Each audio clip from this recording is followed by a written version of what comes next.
Hello friends, my self Shubham. और basically मैंने इसी साल एग्ज़ाम दिया था नीट का और जो मेरा स्कोर है वो 655 है। तो बेसिकली मैं ये वीडियो में इसी के बारे में बात करूँगा कि 655 स्कोर करने के पीछे मेरा किस तरह एफर्ट रहा, मैं इसके बारे में बताऊँगा।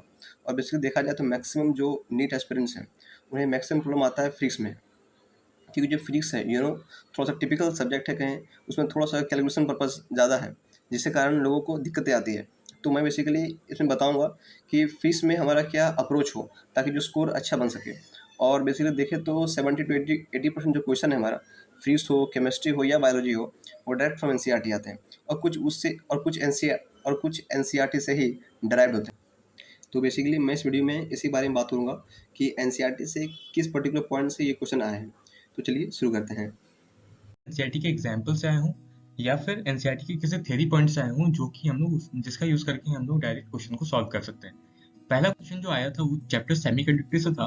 ये क्वेश्चन नंबर 14.6 एक्सरसाइज से उठा लिया गया था और देख सकते हो आपके एग्जैक्टली सेम क्वेश्चन है। सेकंड क्वेश्चन था वो आया था आपके चैप्टर रोटेशन मोशन से।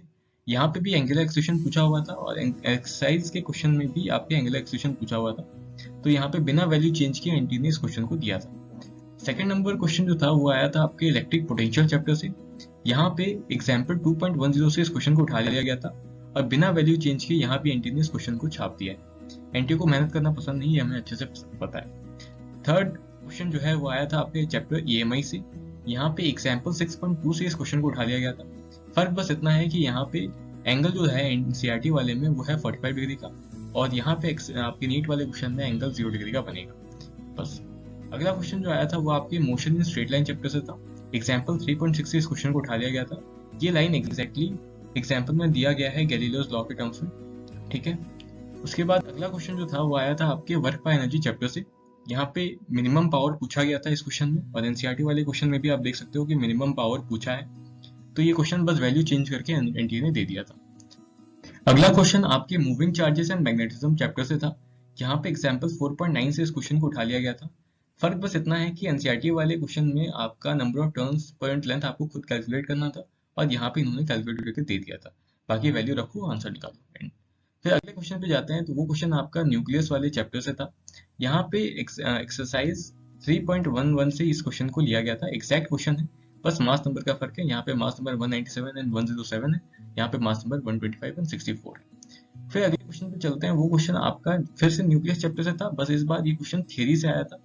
बीटा डीके वाले थ्योरी में ये एग्जैक्ट इक्वेशन दी गई है। यहाँ पे इन्होंने नियॉन को गायब किया, एक्स लगाया और इस क्वेश्चन को बना दिया। फिर अगले क्वेश्चन पे चलते हैं। वो क्वेश्चन ऑल्टरनेटिंग करंट से आया था। एग्जाम्पल 7.8 और उसका एक फॉलो अप क्वेश्चन एग्जाम्पल 7.9, यहाँ से इस क्वेश्चन को उठा लिया गया था। ये क्वेश्चन रेजोनेंस फ्रीक्वेंसी यहाँ पे निकाल के इन्होंने दिखाया है, वही आपको इस वाले क्वेश्चन में करना था, ठीक है। अगले क्वेश्चन पे आते हैं। वो क्वेश्चन था आपके ईएमआई चैप्टर से। यहाँ पे इन्होंने मैक्सिमम इंड्यूस करंट पूछा था और एनसीईआरटी में भी करंट इंड्यूस ही पूछा है। क्वेश्चन आपका एग्जैक्ट सेम है, बस यहाँ पे फर्क है कि एनसीईआरटी वाले में फिर से आपको थोड़ा मेहनत करना है, आपको ओमेगा सॉल्व करके निकालना है। यहाँ पे ओमेगा इन्होंने दे दिया है 218 पर सेकेंड बस।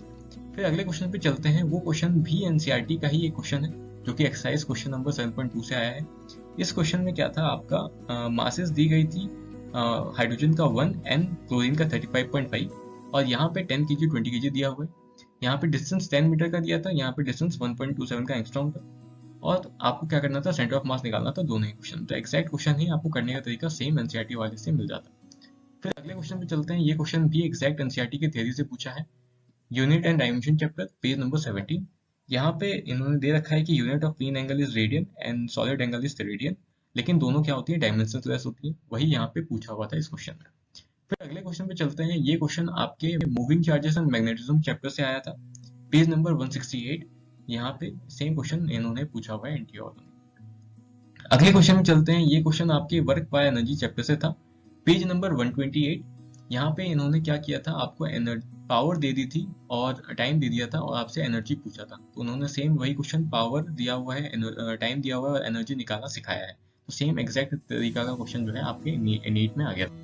अगले क्वेश्चन पे चलते हैं। वो क्वेश्चन इलेक्ट्रिक पोटेंशियल चैप्टर पे था और पेज नंबर 60 पे ये लाइन दे रखी है कि इक्विपोटेंशियल सरफेस के नॉर्मल होती है electric field lines, that is 90 degree पे होती है। सेम क्वेश्चन नीट में पूछा गया था।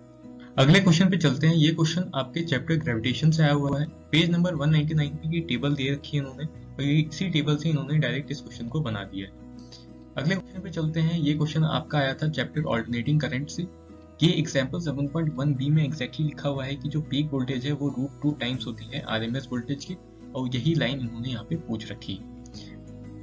नेक्स्ट क्वेश्चन पे चलते हैं। ये क्वेश्चन आपके chapter mechanical properties of solids से आया था। ये इस क्वेश्चन का 2 पार्ट है, और ये 2 पार्ट अलग अलग जगह दे रखी थी एनसीईआरटी में। एक था एक्सरसाइज 9.4 से, जो कि आप यहाँ देख सकते हो, the stretching of coil is determined by it's shear modulus. यही आपका पहला एसोसिएशन था, और रीजन जो था वो आपके यहाँ से आया हुआ था कि जो स्टील है वो ज्यादा इलास्टिक होता है कॉपर से, और हमें पता है जो ज्यादा इलास्टिक है उसी की ज्यादा टेंसाइल स्ट्रेंथ होती है। फिर अगला क्वेश्चन जो था वो chapter moving charges and magnetism से आया था। पेज नंबर 140 से इस क्वेश्चन को उठाया गया है। इस क्वेश्चन के भी 2 पार्ट थे। मेरा ही क्वेश्चन गलत हो गया था क्योंकि मैंने ये ओनली के चक्कर में इस क्वेश्चन को कुछ मिसअंडरस्टैंड कर लिया, लेकिन इस ओनली का मतलब ये कहना चाहते हैं कि बस करंट कैरिंग कंडक्टर ही इसको दिखाते हैं, और ये यहाँ पे दिया हुआ है कि ड्यू टू करंट से ये आपके मैग्नेटिक फील्ड्स बनेंगे। ठीक है, अगला क्वेश्चन जो है वो चैप्टर करंट से आया था। पेज नंबर 104 से इस क्वेश्चन को उठा लिया गया था। फिर अगले क्वेश्चन पे चलते हैं हम लोग। ये क्वेश्चन आपके moving charges and magnetism chapter से आया था कि एग्जांपल 4.8 पे एक ग्राफ दिया हुआ है, इसी पे इन्होंने ये स्टेटमेंट बना के पूछा हुआ है। फिर अगले क्वेश्चन पे चलते हैं। ये क्वेश्चन आपके इलेक्ट्रिक चार्जेस से पूछा है इन्होंने। पेज नंबर 29 पे ये लाइन दे रखी है कि डाइपोल की फील्ड जो है 1/r³ के टर्म्स में चेंज होती है। वही क्वेश्चन यहाँ पे इन्होंने पूछा हुआ है। फिर अगले स्टेटमेंट पे चलते हैं। अगला क्वेश्चन जो था वो आपका चैप्टर यूनिट एंड डायमेंशन से पूछा गया है। पेज नंबर 29 एंड 30 पे ये क्वेश्चन दिया है, और यहाँ पे एक एग्जाम्पल भी इन्होंने सॉल्व करके दिखाया है। यहाँ पे इन्होंने बोला था राउंड ऑफ करके बताना, और यहाँ भी आप देख रहे हैं यहाँ पे राउंडिंग ऑफ करके इन्होंने सिखाया है कैसे करना। तो यहाँ हमारे जितने भी एनसीईआरटी के डायरेक्ट क्वेश्चन थे वो खत्म होते हैं।